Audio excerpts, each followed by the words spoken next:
Hello, hello. Hey, how you doing over there in Egypt? Look at you. Ooh, yeah, I'm a little rough right now. It was a travel day. So we've been um down south in Luxor and Abydos and Dendara, but today we had to travel back from Luxor to Cairo and we had some delays because of weather here and but I had a brief little moment that I was like, oh no, we're gonna have to cancel the show, but all good. And um, we're at we're at a little bit of a more modern hotel, and Ah, so good. I think the Wi-Fi here is going to be fine for me to be on the computer, and So hopefully it all stays good and we can get through yeah, the show without it. Um, yeah, but I'm definitely like it's a lot. It's a lot to be here. yes, yes. Lots of So, energy, lots of goddesses. Tell us. You want to fill us oh, in? I've got Isis here. Gotta put it. I gotta beautiful, represent beautiful, here. beautiful. Yeah. So tell us. Yeah. So, of course, there's goddess energy everywhere, everywhere here. But I had this aha moment on the plane flying from Luxor to Cairo. I'm um, like goddess statues at the temples. I'm like, I only recall seeing one actual goddess statue. Like Oh, on the walls, you see, depictions of the other goddesses, but statues, there's only Sekhmet. ah, And so I was asking Mary about that, like, what's up with that? And I guess part of it was back when, like, when the original people, the Europeans were over here discovering, like, they hauled all the statues back with them. And so mm, she said a right. lot of the other goddesses, those statues are on display at various museums around the Mm, world. mm, But I'm looking forward to tomorrow. Will be my first time going to the brand new Grand Egyptian Museum here. We passed it on the way to the hotel. This it's huge. It's huge. nice. We're going to be there the entire day tomorrow. We don't have anything else on the schedule other than Oh, to good. see this museum. And so I know there will be other goddess statues in there. And so, but I was just like, that's interesting that, and like some of these places, there are a lot of Sekhmet statues. And Yes. many of them are, partial, over the years, they've been Loaded. Yeah. broken and, Mhm. you know, um, but it just hit me. I'm like, wow, I haven't seen any other goddess statues. What's going on here? So, but we'll get to see some tomorrow in the museum. And, but definitely, so, and, the goddesses were the inspiration for the topic today. Love And I it. said, and I said it really started with my first visit here back in 2017, and I've shared with a lot of people. After we visited Philae Temple, which is the goddess Isis's temple, Mhm. that evening I was meditating, and Isis came through to me and said, it's up to women to save humanity. Mhm. And this isn't, to all my men out there, this is not in no way, shape, or form a male bashing conversation. We No. love you and we need you, and we're going to do this together. Uh-huh. But just putting it out there for the women to understand that because we are women, we have an easier access to that feminine energy. And Mhm. yes, we all have both masculine and feminine energies. And we're not talking about gender here, we're Yeah. talking about um, the energy. Mhm. But as women, generally, we have greater access to that feminine energy that has been so diminished over the years. And Mhm. because it's so out of balance, that masculine energy has turned toxic. And no, there's not just toxic masculinity, there is plenty of toxic Feminine. femininity out there. Mhm. Yeah. And but this is about rising up the sacred feminine energy so that Yes. we restore the balance. So this Yeah. is not about women taking over, but this is about women stepping up and taking responsibility. And I hear all the women like, we're already doing all the work. Check yourself. This is about us healing ourselves so that Yes. we can stand in that sacred feminine and bring that to the world. Yes. But it starts within each one of us Mm-hmm. healing ourselves and stepping into, because you and I've talked about this a lot. For so many years I Oh, yeah. operated in so much masculine energy. Mm-hmm. And like I Yeah. said, we all have it, and sometimes we need to step into that to get stuff done. Mm-hmm. and Power through. That's correct. and that doesn't serve humanity by us staying in that. And we Mm-hmm. really need to heal and bring forth that sacred feminine. Exactly right. I agree with you. I love this topic. I'm glad that you brought us to this topic. I know all the goddess energy in Egypt brought you to this as well. You're refreshed, renewed, and you're feeling it over there. I could see it in you. And, this is one of my favorite topics. And I remember you coming to me, or we're having dinner, right? And coming to me with the idea of body and soul and what you wanted to do to bring back that divine feminine and access that we needed to bring back the balance. So you've been on this hot topic for years. And when you told me that, I said, absolutely, I'm on board. I agree with you wholeheartedly. And there needs to be a shift in all of us, because, and you shout out to the men, I'm glad you did, because the men hearing this or thinking about it's just the women's responsibility to access this. It's not, because what is that feminine that we're talking about? The energy that is nurturing, the energy that is creating, the energy that is the protection of life, right? We have our truths, we have what is within us in a balanced way. If we do the thought process and the healing the wounds and stepping out of the toxic, right, ways that we sometimes ask the masculine to help us power through something, or ask the feminine, we're like, oh gosh, we've got to suppress everything, and let the masculine take over. Those are the toxic ways that we use both of them. But men have to access their feminine, and men, have to respect those qualities of the feminine. And so we're asking them to do the same thing, is look at themselves for balance as we are looking for balance. So when yeah, go ahead. Yeah, no, and just because I don't want to lose this thought, because I think it's Yeah. important, is like, yes, the men can tap into their feminine energies, but also by men tapping into that sacred masculine, Mm. that is really like supportive and protecting of the feminine, so like creating safety so that the women Safety. feel okay to step into that sacred feminine. Because a lot of women going into the masculine or going into their toxic femininity is because they don't feel safe. They don't feel safe. And Mm-hmm. right, and so it's that masculine that brings um That that feeling safety of safety for container. women to really Yeah. step into um the feminine. Yes. Yes.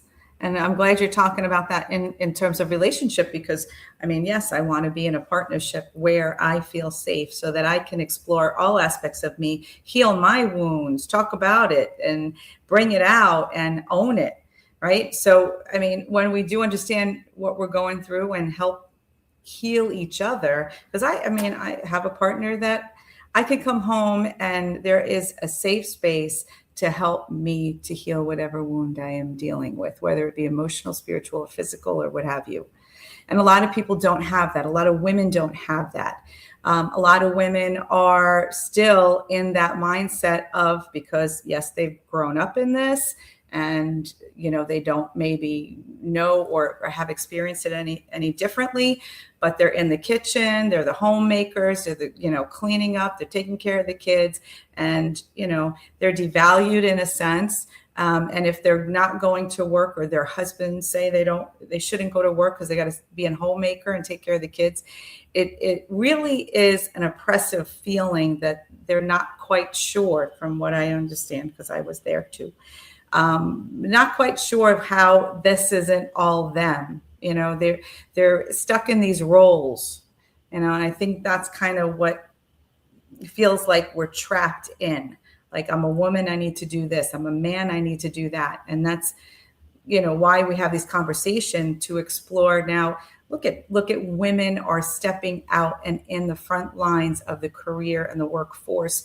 And that's lovely. I mean, this is wonderful. But how many of those women that have stepped into the workforce or in leadership positions, because I did think about this as I was preparing for this talk, is the leadership that has happened in history. I mean, when I looked, Indira Gandhi was the first one in 1966. Okay.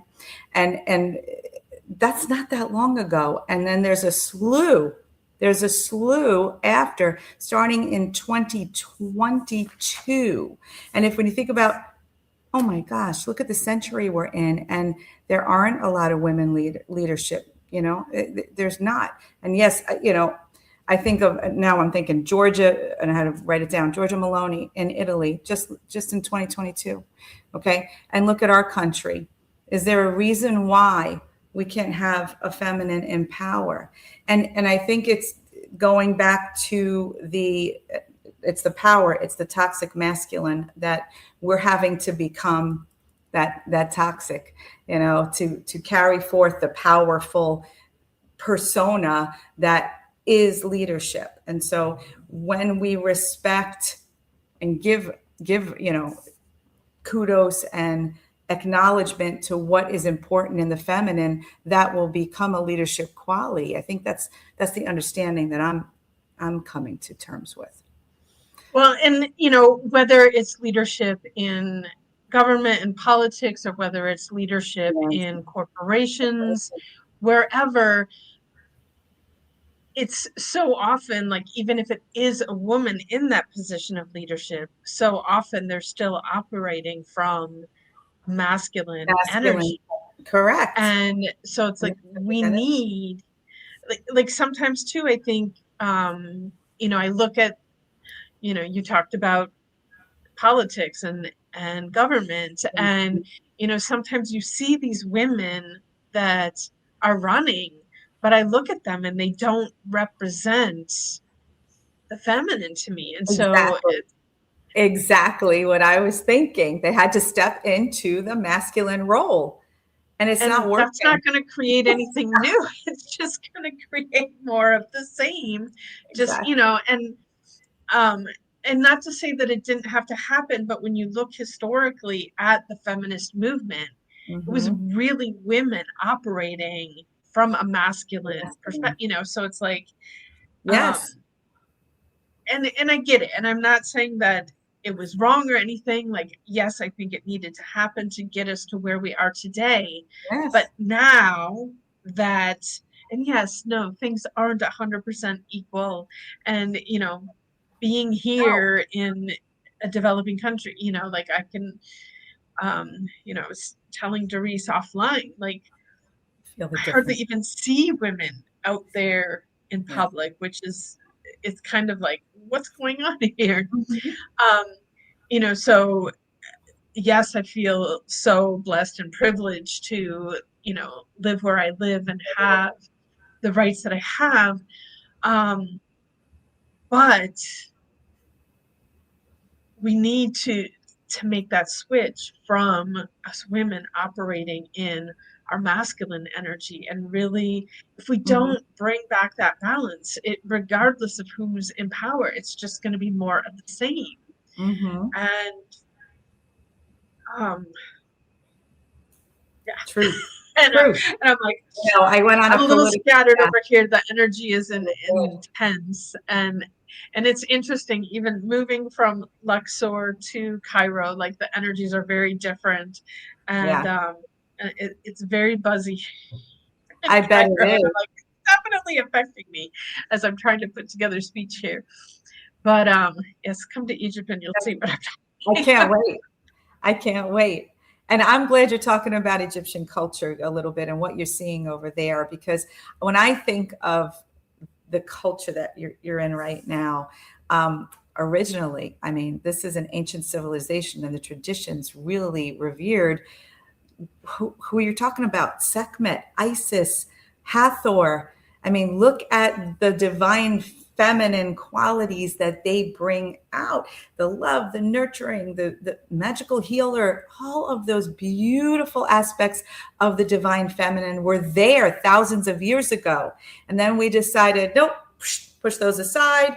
Let's go to the masculine. And this is where we have to now come back a little bit to balance. And just besides the Egyptians, I, look at the Hindus because I think they have a great representation of Shakti and Shiva together as they danced the world into existence, right? It's like a beautiful representation, if you want to say God's source, creation, but they are together saying the divine is equal, right, in aspects of the feminine and the masculine. And so they actually have those terms of Shakti and Shiva. So Shakti is the feminine, for those of you who don't know, and then Shiva is the masculine, but they're together, they're equal, and they have a lot of those masculine and feminine gods and goddesses. And there's a whole bunch of them. I can't even off the top of my list can maybe name 10, but that's it. But how many? I don't know, hundreds.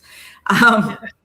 Seems like it anyway, but I think they do the best representation of bringing those two aspects together. And so when you think about how they do it, they bring it to that divine quality. And then if we think about it, we are that divine quality, right, of the masculine and feminine. And that's what we're talking about, is kind of getting in touch with that feminine and kind of harnessing the feminine and bringing it more into full view, instead of, okay, we don't want that aspect of ourselves to show up because it's not, doing well in this 3D life.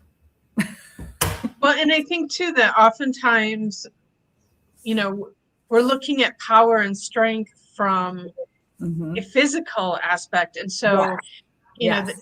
looking at women as the weaker and like Mm-hmm. physically, yes, although there's plenty of women out there like pushing limits with physical strength.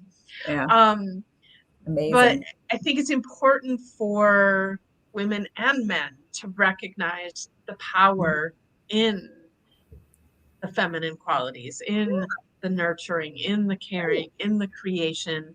Um, and yeah, and I'm like, I'm struggling again to put into words that, but just that recognizing the power in the feminine. And, Yes, it's always, I always say the most powerful force in the universe is love. that's right. And, That's right. um, That's right. and so, yes, this toxic masculine patriarchy that has Mm-hmm. taken over the entire globe is really about, it's like bullying. Mm-hmm. And, you know, who's physically the strongest, who's got the most money, those are the Mm-hmm. things that are just, Right. forcing. But And the if, competition of it, because when I think masculine, I think competition, and who's, Darwinism, and who's going to drop off, the weaker links, they leave first, right? They get them out of the way. We've got to rise in power and strength, and that's the stuff that doesn't really get us yeah, anywhere. it's win-lose when the truth is win-win can exist, Exactly. Yeah. It's not me or you, it's Correct. both, you know, Collaborate. Right. collaboration all the way. Yes. And when if we truly tap into those divine masculine and feminine Mm-hmm. energies, like Mm-hmm. what we can create from that is so Mm-hmm. much more beautiful and powerful Oh, than yeah. what we're creating right now. Yeah. I agree with you. And I'm just thinking when you said earlier, we're talking about the men, now more than ever, I see stay at home dads, right? And women going into the workforce. And those that take that role are quite amazing. And I think that sometimes, it's frowned upon and they fear to feel demasculated. But, I think it's wonderful that the roles can be interchangeable at this point in time. And so men are thinking, okay, yeah, I could stay home if my wife or my partner, makes more money, it's better for the household and I can nurture those children. I could love those children. I can access my, right, the feminine aspects and really make a beautiful home for my family. And so I applaud those men. I just want to shout out to those men who gave it a shot. Yeah. I do. How are we doing? Okay. Because I do want to talk about like, things that you and I have done to replenish, restore, Ah, our feminine, yes. because like I said, we can both very much relate to what it was like to operate in Oh, from a yeah. masculine energy because we had Yeah. to get by. And Yeah. Yeah. um, I always laugh, like it sounds like the stupidest thing, but one of the things that I did was start wearing dresses again. And, Mm-hmm. because like from a career standpoint, as physical Yes, therapist, me I too. used to always think like, I can't work in a dress. I have to wear pants. Yeah. And um, I've Which is learned, which Mary Miss, sorry to interrupt. It's a masculine field. Come on. The PT world is a masculine field. We're wearing pants. We're physical. Sorry, go ahead. but regardless, I was like, women used to plow fields in skirts. So it's Mhm. and when Yes. you look around, like I'm here in Egypt, and the men are all wearing galabayas, which is essentially a dress. So like Yes. you don't have to be wearing pants to do physical work, but just like making that change. So like even if you can't do it at work, like but non-work times, wearing a dress, like it sounds so ridiculous, but it's a stupid simple act that you can do to actually start, because it's flow and it's beauty Yes. and it's great, and so just that movement of the clothing like starts Love it. to nurture feminine energy. Yes. um Another one, because feminine energy is receptive, and Yes. so the other thing that I really started doing, like, yes, being physically strong is something that I've always prided myself in, that I could like physically do all these things. And Mm-hmm. so old Julietta, like if someone was offering to carry something for me or to open a door for me, I was always like, I got it. I got it. I'm this independent here. I don't need anybody's help. You know, Now if someone offers, sure, carry this box for me. Even though Yeah. I can do it, the fact that you're offering and want to do it, let me receive That's that right. act of service. That's right. Um, and also like for receiving compliments. Mm. Yes. Like That's a how often does someone we like, deflect. Right. and we deflect them. Oh, And yes. so, but the feminine energy is receptive, is receiving. It And is. so I'm not 100% perfect. There are times that I do deflect, but like these are simple acts that's, like if you don't know where to start, like you're out there listening and you're like, yes, I know I'm operating in my masculine, I'm doing everything for myself, I'm like, these are little tiny exercises that you Mm-hmm. can do to practice Mm-hmm. to start to bring that forward. And it's amazing, like for myself, just feeling that transition Mm-hmm. of stepping more in. And like truly that, I was single for many years after having been married for many years. Mm-hmm. And I do think that part of the difficulty, and that for all the women out there, because I hear it all the time, like it's difficult. find the right man. And if you allow yourself Uh, to truly step into your feminine, that's and right. that doesn't mean it's just about being pretty and being, like, no, you can be powerful and Yes. flowy and creative and receptive at the Yes. same time. But Absolutely. when you're masculine and you're pushing and you're doing, and you're pushing the men away as Masculine well. away. Exactly. No masculine's going to want to approach you if you're doing that.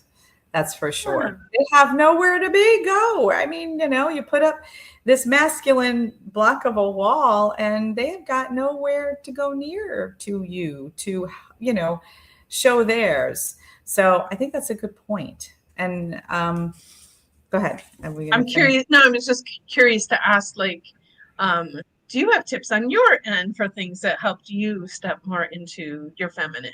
Oh, that's a good question. And my mind was going to the medicine inside of us, not outside of us, and who we really are. And I believe that I've done the same thing. It's funny that you're talking about dress. We haven't talked about this. So going from that PT, and I have scrubs today, which is hilarious, but on because of work. But when I go out, I'm in a dress. I have more dresses in my closet than I have had my entire life. And I was like more tomboy, gymnast, just athletic, and I didn't have any time for a dress. So that shift has made, a huge difference in my life. And as I get older, though, I feel more of the matriarch position of the family.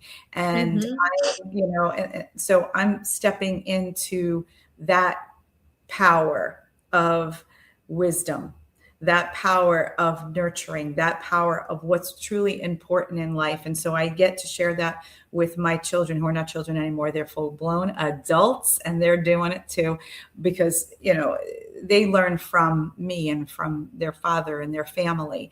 So I'm doing more of the nurturing, more of the, guiding, more of the holding space in a very receptive way and letting them be who they want to be and who they are and explore. I'm not telling them or powering through a lecture, which I know some of them may think I do. And I try not to, because I know that's what I do from a teacher standpoint. It's hard to switch that off sometimes, and sometimes my daughter will say, Mom, I got it. How many times are you going to tell me the different ways, 10 different ways, the same thing? I get it. So I say, no, I'm in teacher mode. I had to break it down and the concept. But anyway, so, I think that as I get older, I do truly feel that matriarchal piece. I've always been, adept in the kitchen. I love the kitchen. I love to cook. I love to have people for dinner. I like to feed, right? I like to nurture. So all those aspects are really coming out at this time, because I feel, it's important. I really do. And I feel a lot of people, the one thing I have felt lately, the past few years, I feel that so many people I meet my day to day, many people, everybody needs love. Everybody. And that is the one thing I hold tightly to, is if I can give love to somebody, that is going to make the most difference in their life. And I get to do it for a lot of people. I mean, along with compassion, along with kindness. But when I provide that safety in a space, and I do it a lot at work with my students, I do it a lot at home with family and friends. If I create safe space that's loving, they're going to feel that. And energetically, that's what I concentrate on, because I think that is the best medicine, you know? Absolutely, absolutely. The other thing that you mentioned too was intuition. Yeah. And in this crazy busy world, Mm. so many forget to tune in and listen and Yeah. trust. Mm-hmm. And um, that's probably a slightly higher level skill than putting on a dress and receiving help and receiving Yeah. compliments. Um, but all humans are intuitive, Yeah. and women are especially intuitive. Yes. And I can't tell you like how many times I'm talking to my clients and like something will come up and I'll be like, but you knew that before, didn't you? And they're like, yeah, Yeah. well, and it's like, you know, Yeah. and you get to listen to that. You Yeah. get to listen to that. Yeah. Yeah. Yeah. Yeah. And the more you listen and trust, Yeah. that is healing and nurturing that sacred feminine in you. And it's going to get stronger and more powerful. Mm-hmm. And so keep doing that. Yes. Yes. Please keep doing that. We all need it. So many need it. They really do. Not only your children, your men too. Right? Your man comes home and what do you go ahead, Juliet? Do you want to answer No, that? I'm just agreeing with you. And With right, you. what do? You create that loving space for them, and they need that because they've been probably in their masculine all day trying to work and bring home the bacon, and they're exhausted. So, you know, put on your best goddess look, feel, and energetic welcome, and I think things will go smoother because they'll relax and then they'll be able to really unwind and understand who they are. Well, And settle and in. I do want to wrap up pretty soon here Yeah, because I'm like so ready to you're exhausted. You got to be exhausted. to hit the hay because it is late here. But I just want to reiterate again that it's so easy to stay in victim mode. It's so easy to blame Mhm. and point fingers and expect them to do something first. And in all aspects of everything, like the only way we change what is happening out there is by changing what's happening in here. And like Girl. if we want to truly exercise our power and truly change the world that's out there, it Mhm. starts here, it starts with us. And to Mhm. restore the balance out there, we need to restore the balance within Mhm. here. And Exactly. balance does not mean 50-50. Like each person's balance point is going to be different. Mhm. But typically, as women, we will have more feminine energy than masculine. And when we want to see more feminine energy out there, we have to make more feminine energy in here. That's And right. that goes back to like, women trying to take the power through the feminist movement that was done through masculine energy. And Yes. okay, so now you've gotten yourself into those positions of leadership. Yes. How can you bring the sacred feminine into those positions? Yes. I love it. So, women, yes, it's time for us to Time. step up, but to do it in a different way than it's been done before. Yes. I like that. Thank you. We can end there. That's perfect. I would love to talk about this again. Oh, I'm sure we will. I feel like all of our topics, each episode has a theme, but we're bringing in information from because it's all connected and Yeah. it's all linked. Yes. And yeah, Yes. and I will put that invitation out there again. If you have something that you want to hear Doris and I talk about, send us a message. No, we just love to talk, so we can be here Yeah. all day. Yes. I know. We keep going, but you need your rest, traveling Yes. girl.